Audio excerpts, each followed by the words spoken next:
Assalamualaikum guys, welcome back to our channel. This is Saad Hasham and this is Zorain Akhtar. उम्मीद करता हूँ बहुत बढ़िया होंगे आप सब लोग और ख्याल रखते हैं ना अपना। और हमें मिस भी करते हैं डेली आप, क्योंकि हमने आ जाना होता है वैसे भी, अच्छा, लेकिन आप बाकी मिस तो कर बातें रहे हैं। करने से पहले क्या करना। कल वाली वीडियो में हम लोगों ने एक चीज़ पूछी थी। हाँ, व्हाट वाज दैट? तो कमेंट्स आप लोगों ने नहीं किए यार। नहीं, एक आधे बंदे ने बताया है। नहीं बताया।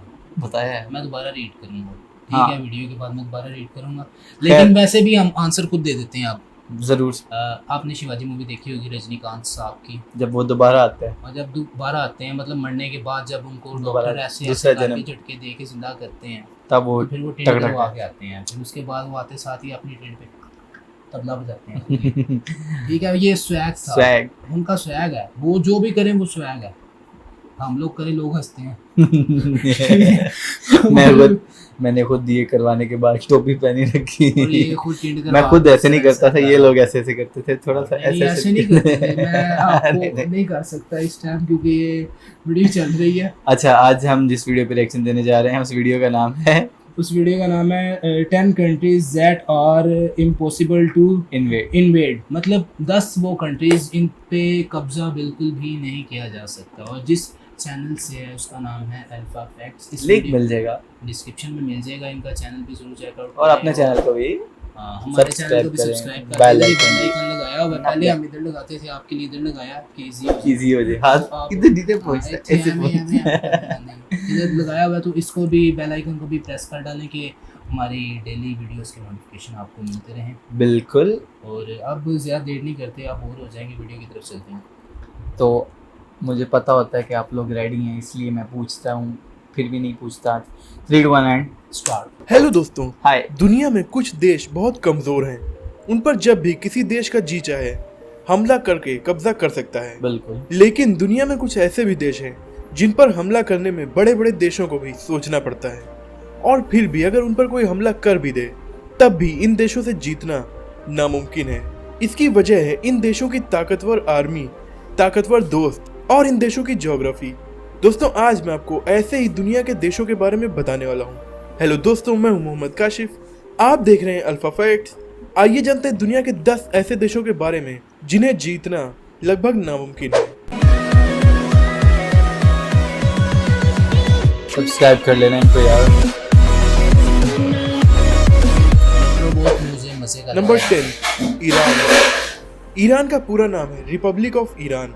सऊदी अरब, टर्की और अमेरिका जैसे ताकतवर और एकजुट दुश्मन देश होने के बावजूद ईरान पर वर्ल्ड वॉर 2 के बाद से कोई भी देश हमला नहीं कर सका है। ईरान की मिलिट्री में है लगभग 5 लाख सैनिक, 1658 टैंक्स, 137 फाइटर प्लेन्स। एक बड़े युद्ध में लड़ने और खुद को दुश्मन से बचाने के लिए ये सब काफी है, लेकिन इससे ज्यादा ताकत दूसरे देशों के पास है। तब भी इस देश में घुसना इसके पहाड़ी इलाकों की वजह से काफी मुश्किल है। ईरान की गवर्नमेंट के पास बहुत से अंडरग्राउंड मिलिट्री बेसेस का नेटवर्क है जो ईरान के लगभग हर शहर के 500 मीटर एटॉमिक नीचे पावर बना भी हुआ है। सुनने में आया। Number 9, Australia. मैंने ये भी सुना है दुनिया के हाइड्रोजन सबसे बम पे भी काम खूबसूरत कर देशों में रही से है। एक ऑस्ट्रेलिया को भी जीतना नामुमकिन है। कैसे, आइए जानते हैं। इसकी वजह इसकी आर्मी नहीं बल्कि इसकी ज्योग्राफी है। ऑस्ट्रेलिया से जीतने लायक और ताकतवर देश उसके आसपास कोई है ही नहीं नहीं। हो सकता। ऑस्ट्रेलिया उसके मिड पास में के है ताकतवर और देश हैं इर्द गिर्द हर जगह चाइना, समुंदर है। इंडिया, जापान, जो ऑलरेडी ऑस्ट्रेलिया से हजारों किलोमीटर दूर है। जापान ऑस्ट्रेलिया से 11,000 किलोमीटर की दूरी पर है और बीच में है समुद्र।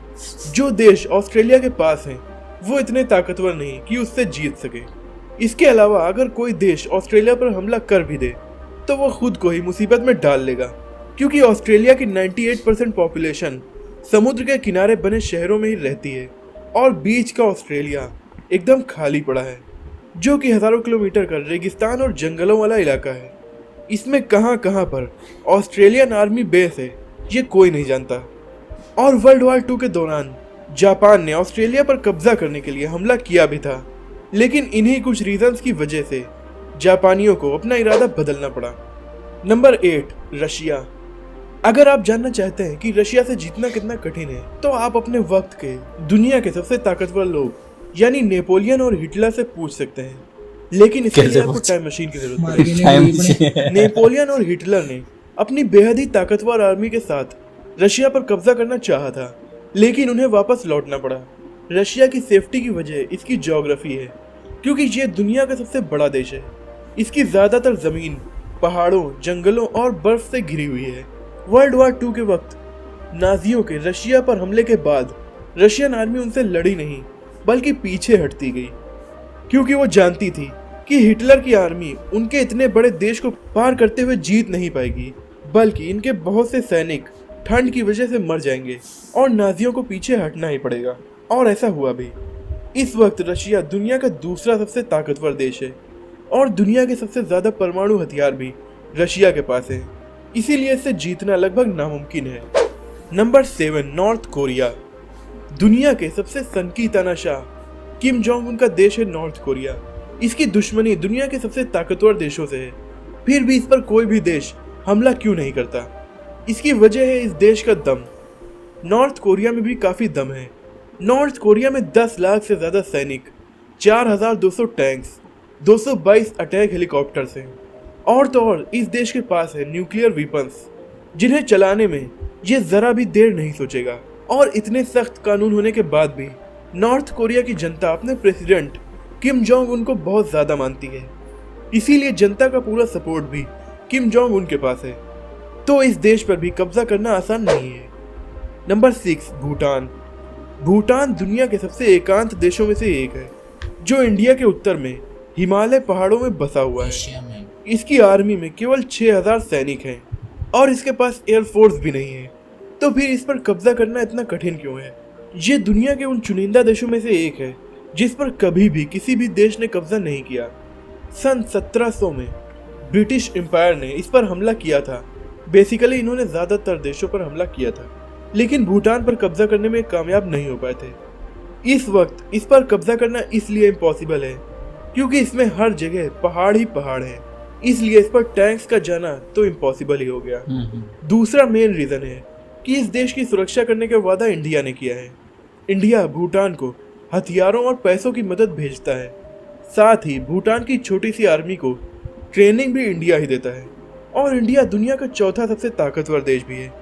ऐसे में भूटान पर किसी देश का कब्जा करना इम्पॉसिबल है। Number 5, Israel. इजराइल एक बहुत छोटा सा अरब देश है और अपने आसपास के सभी देशों से इसकी दुश्मनी भी है। फिर भी अब तक इस पर कोई भी देश कब्जा करने में कामयाब क्यों नहीं हो सका? इसकी आर्मी में केवल 1,76,000 सैनिक ही हैं, लेकिन इस देश की हर औरत को कम से कम 2 साल और हर आदमी को कम से कम 3 साल आर्मी में रहना ही पड़ता है। इसीलिए इस देश के हर नागरिक के पास मिलिट्री ट्रेनिंग होती है। इसके बाद दुनिया के सबसे ताकतवर देश अमेरिका का पूरा सपोर्ट इस देश को है। इसके अलावा इस देश ने दुनिया का सबसे advance military defence system develop कर लिया है, यानी ये देश एक सुरक्षा कवच से घिरा हुआ है। इसमें कोई भी मिसाइल इंटर नहीं हो सकती। Number 4, Canada. दुनिया का दूसरा सबसे बड़ा देश है कनाडा। इसकी आर्मी में केवल 95,000 सैनिक ही हैं।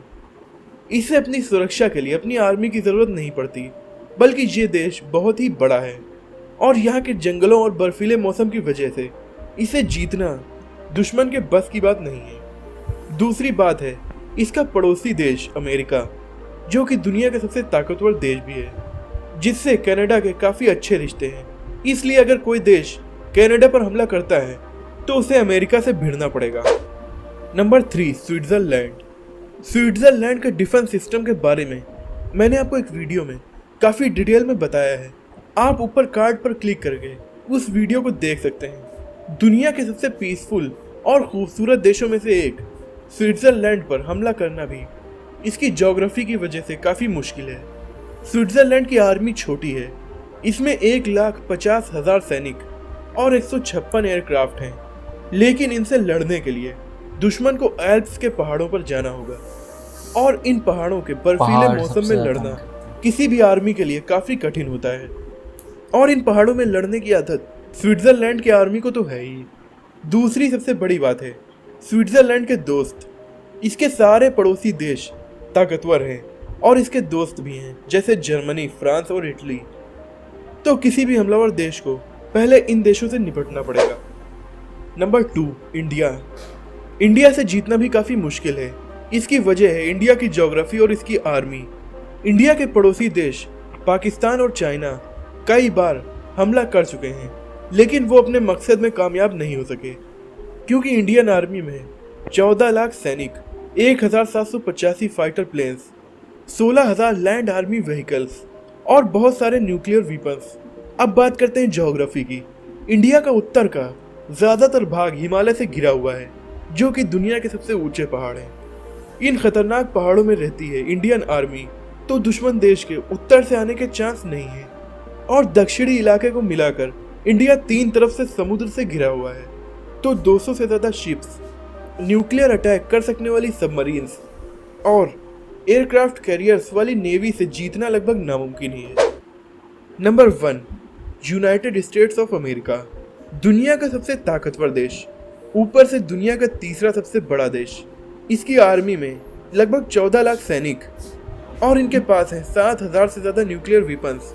इनमें से 2 का ये एक बार इस्तेमाल भी कर चुका है। इस देश पर हमला करने लायक ताकतवर कोई भी देश अमेरिकी महाद्वीप में नहीं है, और जो देश इस पर हमला करने के लायक ताकतवर हैं वो इससे काफ़ी दूर हैं, और बीच में हज़ारों किलोमीटर के समंदर, जिनमें इसकी हाई टेक्नोलॉजिकली एडवांस सबमरीन्स कहीं भी छुपी हो सकती हैं। बिल्कुल ऐसे इसलिए इस देश पर हमला करके इससे जीतना लगभग नामुमकिन ही है। वर्ल्ड वॉर 2 के बाद से ये दुनिया का सबसे ताकतवर देश है। दोस्तों, आज की वीडियो में इतना ही। ये थे दुनिया के टॉप 10 ऐसे देश जिनसे जीतना लगभग नामुमकिन है। आपको ये वीडियो कैसी लगी कमेंट में ज़रूर बताइएगा। अगर आपको ये वीडियो पसंद आई हो तो इसे लाइक कीजिए और अपने दोस्तों में शेयर कीजिए। ऐसे ही इंटरेस्टिंग और शॉकिंग वीडियोस देखने के लिए हमारे चैनल को सब्सक्राइब कर।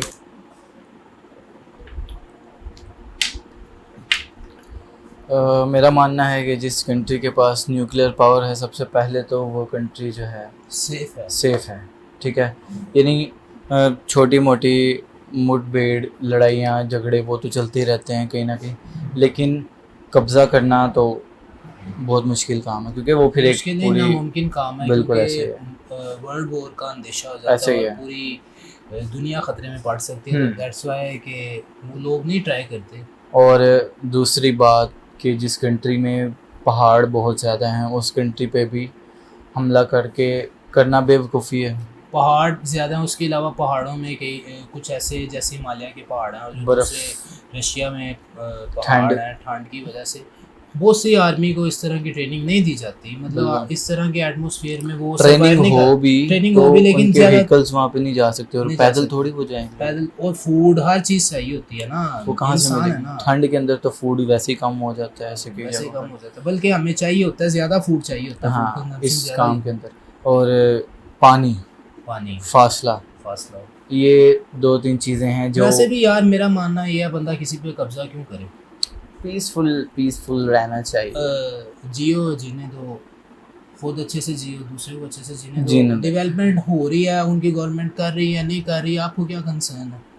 आप अपने आप को डेवलप करो, अपने अनएम्प्लॉयमेंट ख़त्म करो, इंटरनेशनल स्टैंडर्ड यूनिवर्सिटीज़ बनाओ। और ये बात हर कंट्री के लिए है, हर कंट्री के लिए ना। तो बनिस्बत के आप हथियारों पे खर्चा करो और जी हम किसी पे कब्जा करेंगे, उसकी बजाय आप अपने जो मुल्क है, जो अनएम्प्लॉयमेंट है, उनको ख़त्म कर दो और अच्छी एजुकेशन प्रोवाइड करें, तो खुद ब खुद आप ग्रो करेंगे। हर अपनी आवाम को, अपनी जनता को फैसिलिटेट करें ताकि मुल्क के अंदर पीस हो सके, और खुशहाली आ सके, जनता को भी सुकून हो, आवाम को भी सुकून हो और गवर्नमेंट को भी सुकून हो, ताकि मुल्क भी ग्रो करे, आवाम भी ग्रो करे, हर कोई ग्रो करे। और पर यार सेफ्टी कम्स फर्स्ट, उसके लिए एटॉमिक पावर बन चुके हैं ना। अब ईरान की बात हो रही है, ईरान पे बहुत सारी रिस्ट्रिक्शंस है अमेरिका की तरफ से, ठीक है, but they are still surviving. और उसके अलावा वो उन्होंने अपने एटॉमिक वो जो हैं उनकी पावर्स है, उन्होंने उनको ख़त्म भी नहीं किया। उसके अलावा वो दूसरे हाइड्रोजन बॉम्ब वगैरह भी आई थिंक काम कर रहे हैं। मुझे किसी बंदे ने बताया था, ऑथेंटिक न्यूज़ देने वाला बंदा है वो काम कर रहे हैं। किस लिए काम कर रहे हैं? सेफ्टी के लिए काम कर रहे जस्ट हैं, फॉर सेफ्टी। सेफ्टी के लिए। बाकी उन लोगों की इस पे क्या मारना है? बम हालांकि ये ऐसा मुल्क है जिसके मैंने कभी सुना नहीं कि इन्होंने किसी से जंग की हो जंग या करने का आर्मी सोचा भेजी हो आज या के दौर आज के डेट मौजूदा आज के दौर डेट में हाँ। तो हर कोई भाई हम मैं आप हैं, हम्म। अभी से लड़ते मरते रहना है, और कोई काम ही नहीं का। ठीक है, हम चाइना से हथियार खरीदते रहते हैं, आप लोग रशिया से खरीदते रहते हैं, उनको सही पैसा दे जा रहे हैं, हम डॉलर्स दे जा रहे हैं, आप लोग भी दे जा रहे हैं। चलिए हम तो थोड़े डॉलर्स देते हैं, आप तो अन्नी डाल देते हैं डॉलर्स दे दे के उनको। तो फायदा दरम्यान में किसका हो रहा है? हाँ चाइना यार, का हो रहा है। चाइना को रशिया का हो रहा है। हम लोग तो पाकिस्तानी नौजवान और इंडियन मोस्टली पीस अनएम्प्लॉयमेंट का चाहते हैं शिकार है। और चाहते भी पीस हैं पीस कि भी चाहते हमारे हैं और- इस मसले को हल किया जाए। इस मसले को हल किया जाए, अनएम्प्लॉयमेंट दूर की जाए। यार लड़ मर के हमने क्या कर देखिए लिया? स्टूडेंट्स इंडिया में भी खुदकुशी कर रहे हैं, सुसाइड्स कर रहे हैं, पाकिस्तान में भी सुसाइड्स कर रहे हैं। क्यों कर रहे हैं? अनएम्प्लॉयमेंट। अनएम्प्लॉयमेंट की वजह से। एक बंदा स्कूल से स्टार्ट होता है, यूनिवर्सिटी कॉलेज लाखों रुपए लगाता लाखों है। रुपए लगा के फिर बाद में उसको जॉब ही ना मिले, तो अनएम्प्लॉयमेंट की वजह से उसने मेंटली खुद को डिस्टर्ब हो जाना। बट ऐसा नहीं करना चाहिए, ऐसा नहीं करना चाहिए। हम इसके बिल्कुल खिलाफ आलू हैं। छोले ला लो, रेडी ला लो, जो मर्जी कर लो, रब रिस्क देगा। बिल्कुल ठीक है, भगवान देगा, जिसने पैदा किया वो खिलाएगा आपको। चलिए ठीक है, तो दुआओं में हमें याद रखें। बहुत ज़्यादा लंबा लेक्चर दे दिया हम लोगों ने आपको, लेकिन ऑथेंटिक बातें की हैं, अच्छी बातें की हैं, आपके भले की बातें की हैं, ऑलवेज पीस। और हम पीस ही चाहते हैं। कोई बम बुम नहीं मारते, सीना मरवाना चाहते। ठीक है, तो दुआओं में याद रखें। अल्लाह हाफिज़ एंड पीस पीस पीस।